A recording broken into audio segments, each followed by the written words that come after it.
लिखिए शुष्क सेल।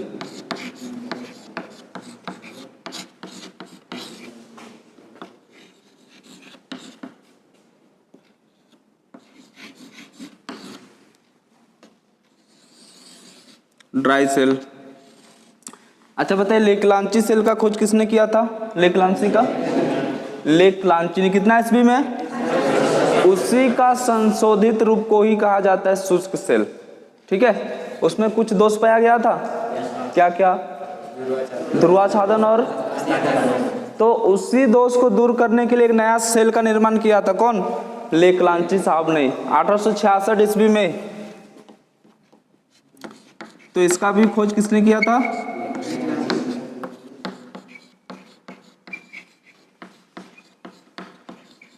लेकलांसी कहिए, लेकलांसी कहिए ना, 1866 ईस्वी को ही।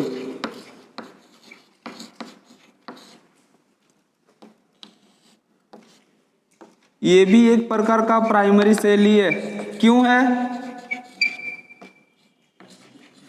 Primary cell? क्यों है? मतलब इसको पुनः आवेशित नहीं किया जा सकता। ठीक है, ठीक है, एक बार आवेशित हुआ मतलब हो गया। मतलब एक बार आवेशित होने के बाद जैसे ही कंपनी आपको जो देती है पूर्ण आवेशित, फिर से यदि वो डिस्चार्ज हो गया तो उसको आप आवेशित नहीं कर सकते हैं। ठीक है, इसलिए इसको प्राइमरी सेल कहा जाता है। और क्या? Electrochemical cell. इलेक्ट्रोकेमिकल सेल क्यों? क्योंकि ये रासायनिक ऊर्जा को वैद्युतिक ऊर्जा में परिवर्तित करती है। ठीक है, यदि इसका ईएमएफ पूछा जाए तो याद रखना है 1.4 वोल्ट से 1.5 वोल्ट। ठीक है, लेकलांची का कितना था? 1.46 वोल्ट। ठीक है, उसी का संशोधित रूप है शुष्क सेल। कितना होता है इसका? 1.4 वोल्ट से 1.5 वोल्ट। बताइए लेकलांची का आंतरिक प्रतिरोध कितना होता है?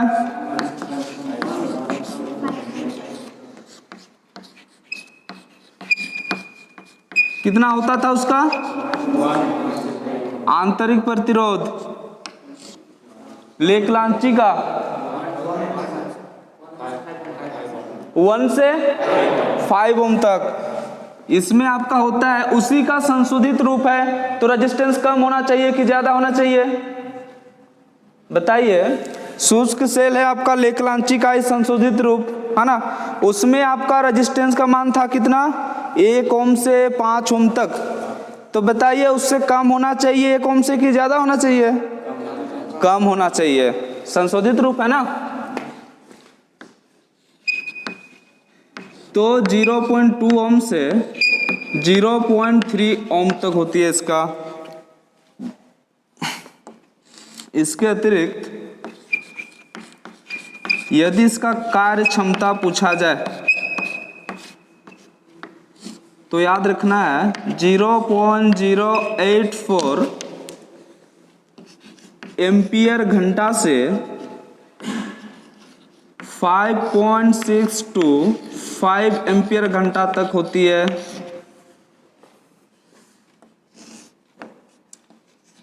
और इसकी आकार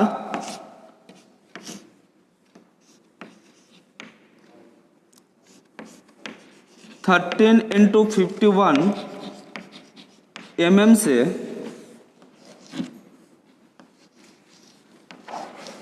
33 × 61 mm तक होती है। इस बार आकार पूछा है। ठीक है, इस बार आकार पूछा है।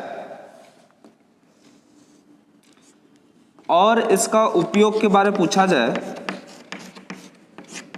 बताइए यदि लेकलांची सेल का संशोधित रूप है तो लेकलांची सेल का यूज कहां पर किया जाता है? कहां पर? विद्युत घंटी पर, है ना? तो इसका भी उपयोग हम लोग विद्युत घंटी पर करेंगे। उसी का संशोधित रूप है प्रयाग। पैराग। क्या कोई दिक्कत है? तुमसे क्या बात हो रही है? दिक्कत है तो हमसे पूछो ना। दिक्कत है नहीं है।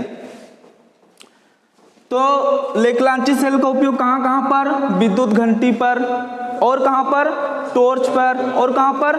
टेलीफोन पर। तो इसका भी उपयोग वहां पर करी जाएगी। क्यों? क्योंकि उसी का संशोधित रूप है। ठीक है,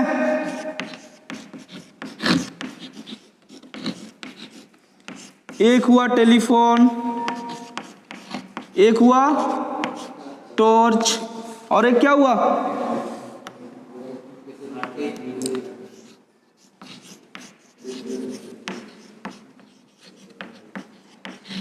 विद्युत घंटी। ठीक है, इसके अतिरिक्त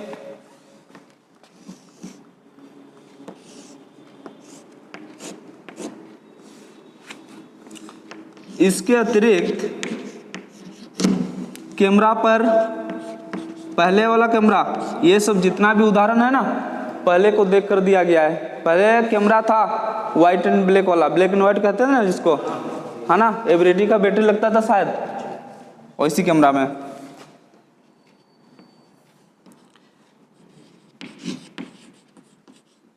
दीवार घड़ी, फिर है विद्युत चलित खिलौने,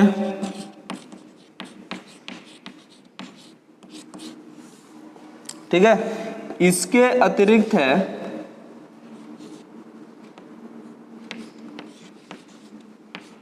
ट्रांजिस्टराइज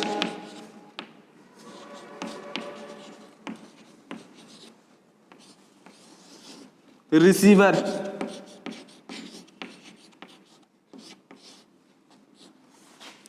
और एक है आपका टेप रिकॉर्डर।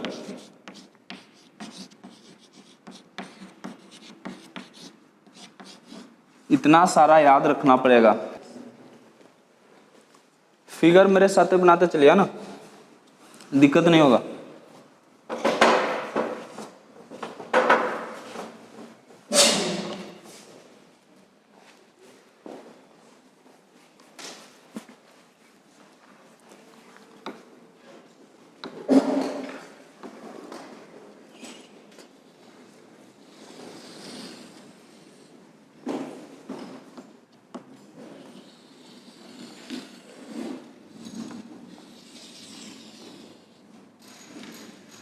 क्या बात करते रहते हैं यार, क्या दिक्कत है? किसका? रिसीवर के रूप में। जैसे आप टीवी वगैरह चलाते हैं, जब छत है ना ऊपर में, छत के ऊपर में एक रिसीवर नहीं लगा हुआ होता है, रिसीवर एंटीना, उसी रूप में। छतरी यार, छतरी वो रिसीवर है। ठीक है,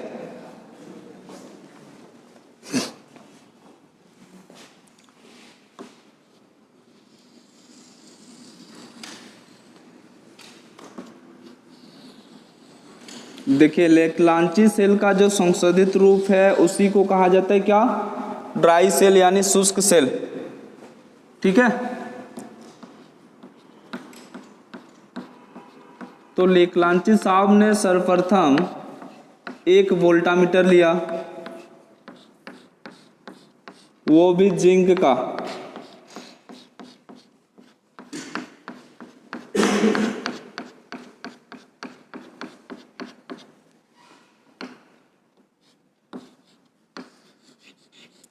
जिंक का पोर्ट, ठीक है, और ये अतिरिक्त जिंक का कोई रॉड, कोई छड़ नहीं डाला, इसी से ये बनाया क्या? कैथोड।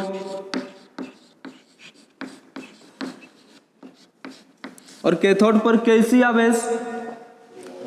ऋण आवेश। ठीक है, इसलिए बोले थे बैटरी लाने, नहीं लाए ना आप लोग।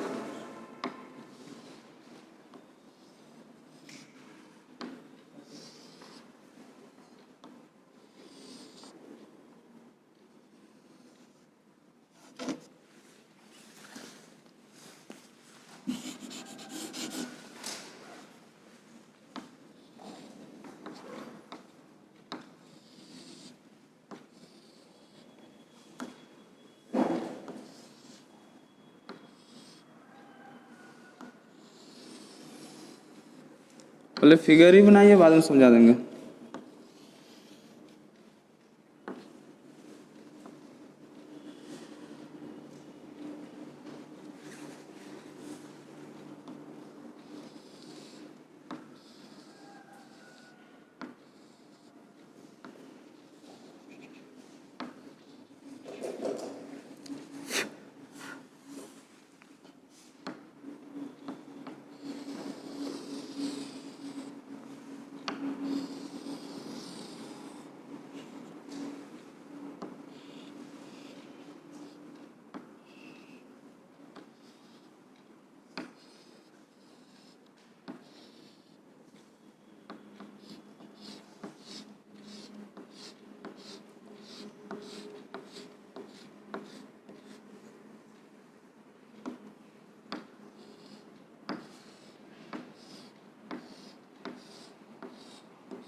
चलिए उतार लीजिए पहले, फिर एक एक चीज देखेंगे।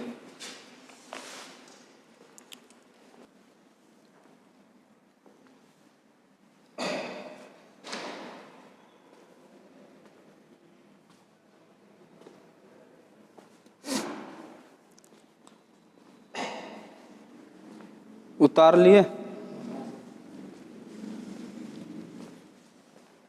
देखिए ये क्या है आपका वोल्टामीटर, ठीक है। तो जो वोल्टामीटर का उन्होंने यूज किया, किसका किया, जिंक के पात्र का, जिंक के पात्र का, जो हमारा किसका निर्माण किया, कैथोड का, ठीक है। और इसी वोल्टामीटर के अंदर क्या डाली जाती है, इलेक्ट्रोलाइट पदार्थ, ठीक है। तो इलेक्ट्रोलाइट पदार्थ के रूप में इन्होंने NH4Cl यानी ammonium chloride plus ZnCl2 zinc chloride plus CaSO4 into 1/2H2O, CaSO4 into 1/2H2O, जिसको कहा जाता है PPO, PPO नहीं POP, POP मतलब होता है प्लास्टर ऑफ पेरिस,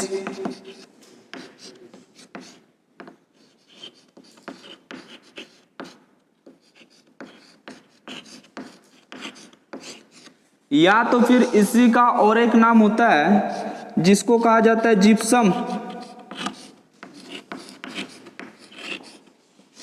जिप्सम, ठीक है। तो इलेक्ट्रोलाइट पदार्थ के रूप में क्या डाली जाती है? Ammonia chloride plus zinc chloride plus plaster of Paris, जिसको कहा जाता है पीओपी, या तो फिर जिप्सम। तो इन तीनों का मिश्रण करके एक पेस्ट उसमें लगाई जाती है। आप देखे होंगे कभी खोलकर ड्राई सेल को, है ना। क्या क्या की जाती है? इसका पेस्ट लगाई जाती है। याद रखना ये चीज, पेस्ट यानी तीनों का मिश्रण करके, कहां पर? वोल्टामीटर के अंदर, ठीक है। और उसी वोल्टामीटर के अंदर और एक पात्र लिया जाता है जो होता है आपका कैनवास का, जिसको कहते हैं कैनवास का बैग। ये होता है एक मोटे कपड़े की थैली,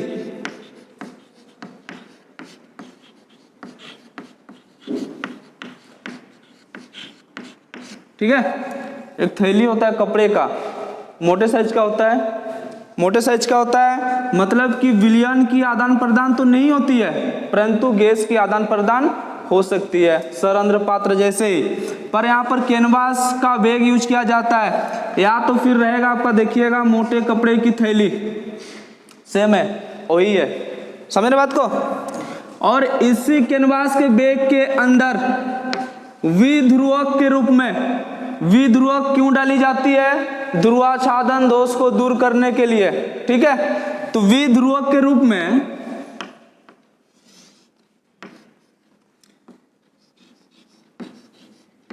MnO2 plus carbon plus NH4Cl plus ZnCl2 डाली जाती है। मतलब कि मैग्नीज डाइऑक्साइड का चूर्ण प्लस कार्बन, जो काला काला रहती है ना किसी बैटरी के अंदर, देखिएगा रहती है, carbon plus ammonia chloride plus zinc chloride, ये सभी मिश्रण के मिश्रित रूप में वहां पर उपस्थित होते हैं। कहां पर? कहां पर? कैनवास बैग के अंदर, यानी मोटे कपड़े की थैली के अंदर, यानी यहां पर, समझ रहे? किस रूप में? विध्रुवक के रूप में।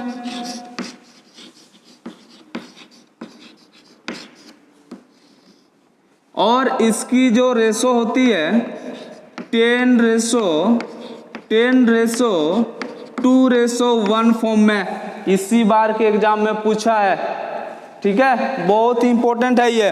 कितना कितना रेशो का? मैग्नीज डाइऑक्साइड का 10, कार्बन का 10, अमोनिया क्लोराइड का 2 और जिंक क्लोराइड का 1। मतलब इतना इतना रेशो में मिलाकर कहां पर डाली जाती है? कैनवास के बैग के अंदर। क्यों? विध्रुवक के रूप में, मतलब ध्रुवाच्छादन दोष उत्पन्न ना हो। समझे बात को? और ये जो केप होता है आपका, ये ब्रास केप कहलाता है। ब्रास केप मतलब पीतल का बना होता है। ब्रास मतलब पीतल का, ठीक है। और ये होता है आपका सील, देखिए ना रेड कलर का वहां पे होता है कि नहीं? वो होता है सील। और एक बगल में सील के अंदर ही, है ना, एक छोटा सा छिद्र होगा, छेद होगा, देखिएगा उसमें बहुत पतला सा छोटा सा रहेगा, उसको कहा जाता है वेंट। वेंट कहा जाता है। एक प्लग, उसमें छिद्र होगा। क्यों होगा उसमें? क्योंकि जब यहाँ पर रासायनिक अभिक्रिया होती है, रासायनिक अभिक्रिया कब होती है? जब यहाँ पर इलेक्ट्रोलाइट पदार्थ से रासायनिक अभिक्रिया के पश्चात गैस यहाँ पर प्रवेश कर जाएगी, ठीक है। तो वो गैस अब क्या होगा? यहाँ पर रासायनिक अभिक्रिया करेगी, किसके साथ? जो हम लोग विध्रुवक के रूप में यूज करेंगे उसके साथ। तब कुछ ना कुछ गैस का तो निर्माण होगा ना। वो गैस क्या होती है? बेंड प्लग से होकर निकलती है, ज्यादा हुआ तो, ठीक है, ज्यादा हुआ तो। और ये जो रोड होती है आपका,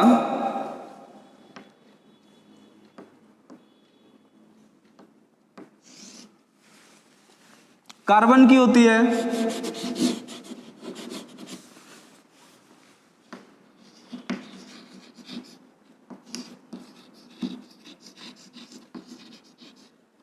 कार्बन का रोड होती है जो किसका निर्माण करेगी, एनोड का। ठीक है,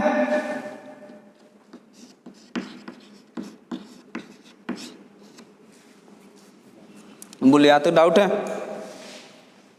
डाउट है किसमें? और एक बार पहले उतार ही लीजिए।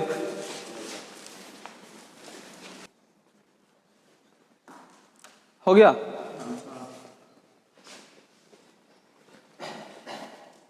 कहाँ से समझा दे? यहां से ना। देखिए, वोल्टामीटर के रूप में लेक्लांची ने क्या यूज किया, जिंक का पोर्ट, है ना, जिस पर क्या निर्माण हुआ, कैथोड। यदि कैथोड का निर्माण हुआ तो क्या हम कह सकते हैं, यहाँ पर नेगेटिव हुआ, ऋण आवेश वहाँ पर, नीचे आपका नेगेटिव टर्मिनल बना। यदि नीचे नेगेटिव टर्मिनल बना तो यहाँ पर जो ब्रास का केफ है ये पॉजिटिव बनेगा कि नहीं, यानी कार्बन का रोड यानी एनोड पॉजिटिव दिया, आपको दिया ना।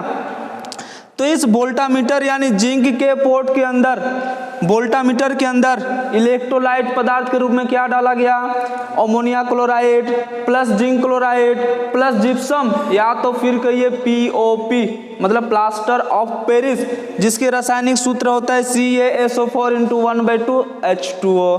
ठीक है, तो ये तीनों को मिश्रित करके एक पेस्ट बनाया गया और पेस्ट का लेपन किया गया कहाँ पर, यहाँ पर। कहाँ पर, वोल्टामीटर के अंदर, यानी जो मोटे कपड़े की थैली है उसके बाहर, है ना। जैसे ये मोटे कपड़े की थैली है, इसके बाहर पेस्ट किया गया यहाँ पर, किसका, इलेक्ट्रोलाइट पदार्थ का। ठीक है, और उसी कैनवास बैग के अंदर, कैनवास बैग के बाहर तो पेस्ट किया गया इलेक्ट्रोलाइट पदार्थ का। ये सभी क्या है, पेस्ट है। कहाँ पर किया गया, कैनवास बैग के बाहर, यानी मोटे कपड़े थैली के बाहर।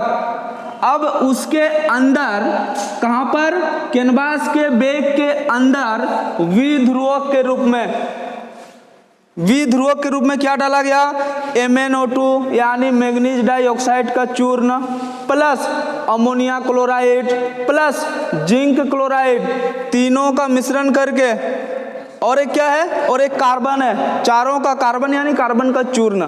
ठीक है, कहाँ पर डाली जाती है, कैनवास बैग के अंदर। यानी ये चारों का क्या क्या, manganese dioxide, carbon, ammonia chloride और जिंक क्लोराइड, कितनी कितनी रेशो में, 10:10:2:1 में।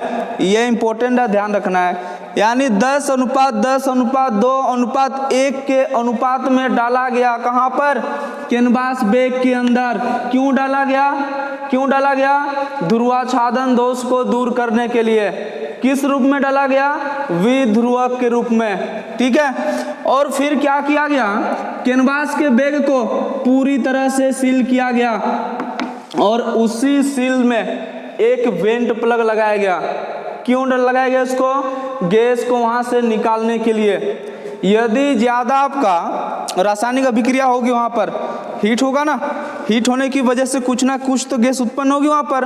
उस गैस को निकालने के लिए एक वेंट प्लग भी उसने यहाँ पर लगाया, ताकि उस सेल में और कोई दोष उत्पन्न हो ही ना, समझे।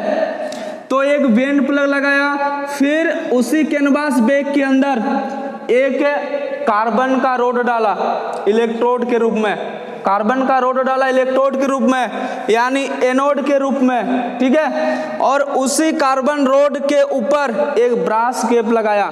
वो चालक है कि अचालक है, ब्रास केप जो लगाया उन्होंने, वो चालक होना चाहिए कि अचालक होना चाहिए, चालक होना चाहिए, तभी तो आपको यहाँ से पॉजिटिव चार्ज मिलेगी, है ना।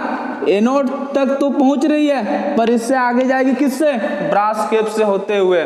और इस प्रकार से आपका क्या, शुष्क सेल का उन्होंने निर्माण किया। किसने, लेक्लांची ने। और ये किसका संशोधित रूप है, कौन सी सेल का संशोधित रूप है, लेक्लांची का ही। क्या लेक्लांची सेल में जो एनोड का जो छड़ होता था वो कार्बन का था, कैथोड जिंक का था ना। सारा चीज वही है, जो रासायनिक अभिक्रिया है ये भी वही है, अंतर सिर्फ इतना है कुछ संशोधित करके इसमें डाला। क्या क्या, जिंक क्लोराइड को और POP को। समझ रहे बात को। और इसी का प्लास्टर ऑफ पेरिस और जिंक क्लोराइड का, यानी जो इलेक्ट्रोलाइट पदार्थ में हम एक्स्ट्रा चीज डाले उसी का विध्रुवक के रूप में भी डाला, अमोनिया क्लोराइड और जिंक क्लोराइड का, है ना। इतना ही जानना है। इधर उतार लिए।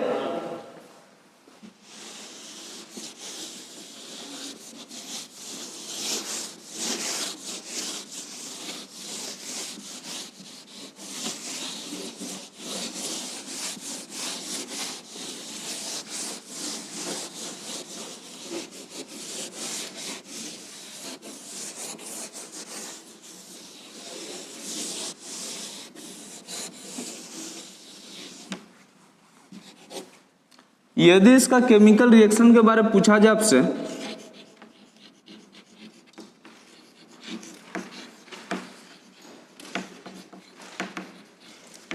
केमिकल रिएक्शन, तो बोलना है सेम।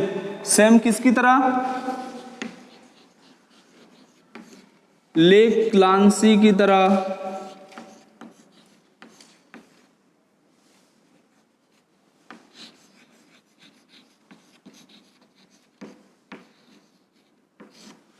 सेम ले क्लांसी की तरह, है ना। उसका जो रासायनिक अभिक्रिया थी वही होगी यहाँ पर। बोलने का मतलब जो एनोड पर वहां पर थी, बताइए एनोड किसका बनी हुई थी? वो ले क्लांसी का। तो यहाँ पर भी बनी हुई है शुष्क सेल में भी एनोड किसका? कार्बन का रोड, ठीक है। तो वहां पर एनोड में कैसी अभिक्रिया होती थी? एनोड में कैसी रिएक्शन? ऑक्सीडेशन। ऑक्सीडेशन, तो यहां पर भी ऑक्सीडेशन ही होगी।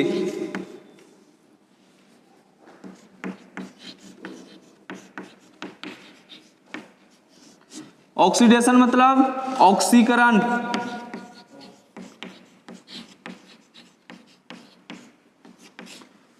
ऑक्सीकरण मतलब क्या? ऑक्सीजन का निकलना और हाइड्रोजन का जुड़ना। दूसरा है आपका कैथोड। कैथोड वहां पर किसका बनी हुई थी? ये किसका बनी हुई है? जिंक का ही। और कैथोड पर कैसा रिएक्शन? रिडक्शन।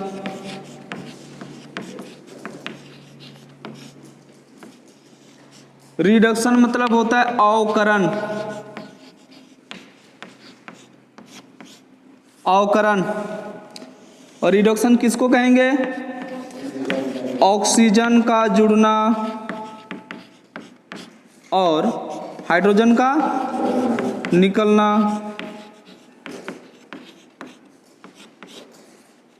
यदि एनोड पर ऑक्सीडेशन हो रही है, कैथोड पर रिडक्शन हो रही है, तो विलयन यानी सॉल्यूशन पर कैसा रिएक्शन होगी? सॉल्यूशन यानी कहां पर? इलेक्ट्रोलाइट पदार्थ पर, है ना। इलेक्ट्रोलाइट पदार्थ पर जो हम लोग पेस्ट लगाए हैं ना, किसका? अमोनिया क्लोराइड, जिंक क्लोराइड और प्लास्टर ऑफ पेरिस का जो पेस्ट लगाए हैं उस पर कैसी रिएक्शन? रेडॉक्स।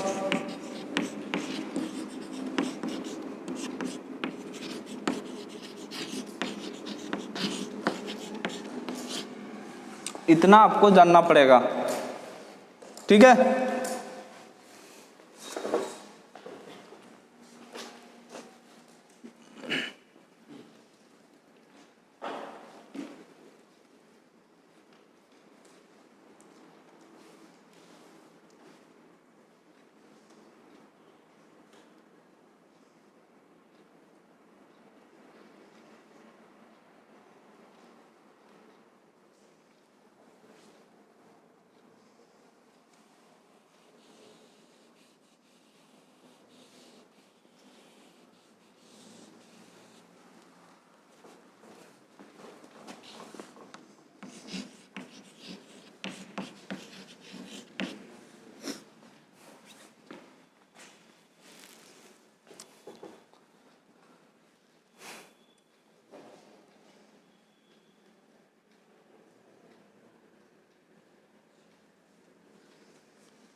जिप्सम का सूत्र बहुत बार पूछता है, याद रखिएगा। प्लास्टर ऑफ पेरिस में, प्लास्टर ऑफ पेरिस को ही जिप्सम कहा जाता है और बहुत बार पूछता है इसका रासायनिक सूत्र जिप्सम का, ठीक है।